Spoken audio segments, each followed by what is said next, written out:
Moshe. I hope you like this message. It may be a two-parter for various reasons. One being length, the other being recovering from a nasty fever.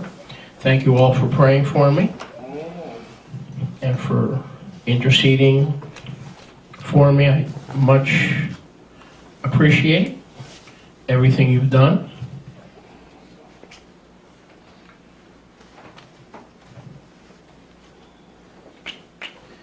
Yochanan Moshe, John Mark,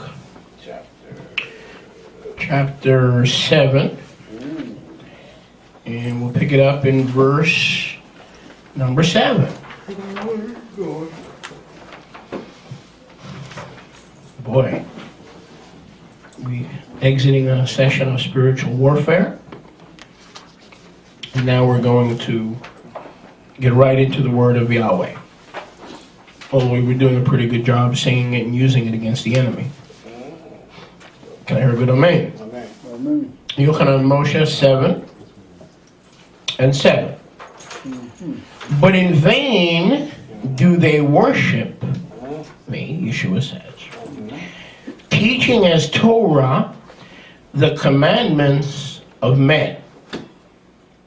You plugging in, guys? Yeah? Oh, yes. Plugging in, okay. Shift minds and go into a plug-in mode.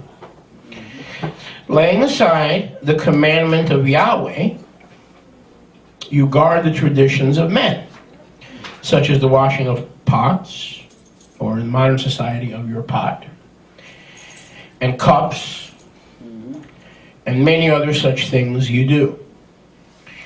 He said to them, full well do you reject the mitzvot of Yahweh, that you may keep your own tradition. For Moshe said, honor your Abba, your father, and your Ima, your mother. Whoever curses Abba or Ima, let him die in death.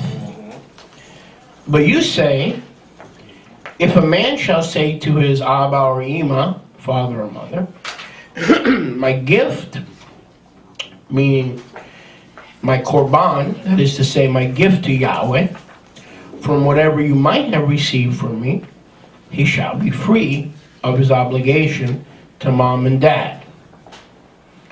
And you no longer allow him to do anything tov, any tov matter, for his Abba or Ima, dad or mom. And in these little games you play, you have made the word of Yahweh of no effect. Yes. Through these tradition games you play, which you have delivered, and many similar things you do. This should be self-explanatory, but it's really not. What the Pharisees were doing is they were so righteous in the eyes of Yahweh, or so self-righteous, that they were taking the support for their mom and their father, for their mother and their father, stealing it from their mother and father, and say, okay, it's not really stealing, it's a gift to Yahweh. So it's not really stealing. Okay? And Yeshua said, you see these little games, by not supporting your mother and father, you are breaking the word of Yahweh. You are not honoring your mother and father. You're breaking the 10 Commandments, and you're making your mother and father destitute, wards of the Roman state, and you're calling it Torah. Yahweh doesn't want your korban. Yahweh doesn't want your gift. Because you can call it korban, but that's not the korban of the Torah. Again, this message, korbanot, the plural word for the Hebrew korban, gift. This message, korbanot, preaching for a few days, a message entitled Korbanot. In other words, Yeshua is saying, give unto Kaiser what is Kaiser's, and give to Yahweh what is Yahweh's. Give to mom and dad what belongs to mom and dad. Yahweh doesn't want what belongs to mom and dad. Mom and dad shouldn't want the tithe that's supposed to belong to Yahweh. Amen. There's an order in life. There's a way to do things. There's a right way and a wrong way. Amen. And when it comes time to take care of your mom and dad, you take care of them, and don't wait for your brother and sister to do all the work. Or don't put them in a nursing home or in a garage and hope nobody calls 911. That's not how you deal with your mom and dad. They raised you, now you raise them until they go to be with Yeshua or they go to hell, whatever they choose for their life. A believer should not have the testimony that mom and dad are in a garage somewhere in Bayside, Queens. They should be living with you or with one of your siblings. So they took the portion of the estate or the family funds that was designated to go to parental care, and they gave it to Yahweh. Yahweh says, this is not Korban. You're messing around. Oh, b'vakasha. Thank you.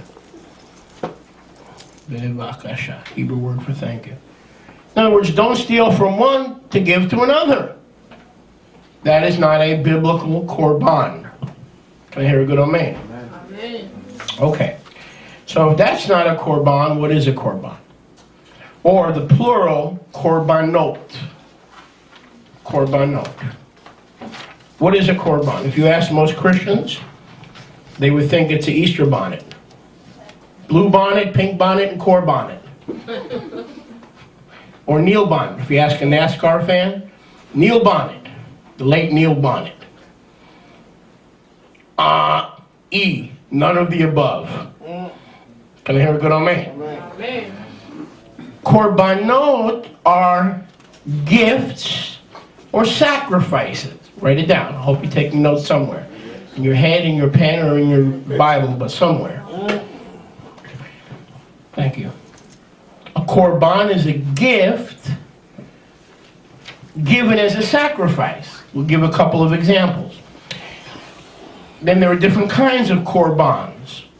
This was the unkosher kind of Korban. You don't steal what belongs to Wilbur, give it to Darrell, and say, hey, look what a good guy I am. You take yours if you want to give Darrell a gift and give from yours. Don't take Wilbur's things and give Darrell a gift.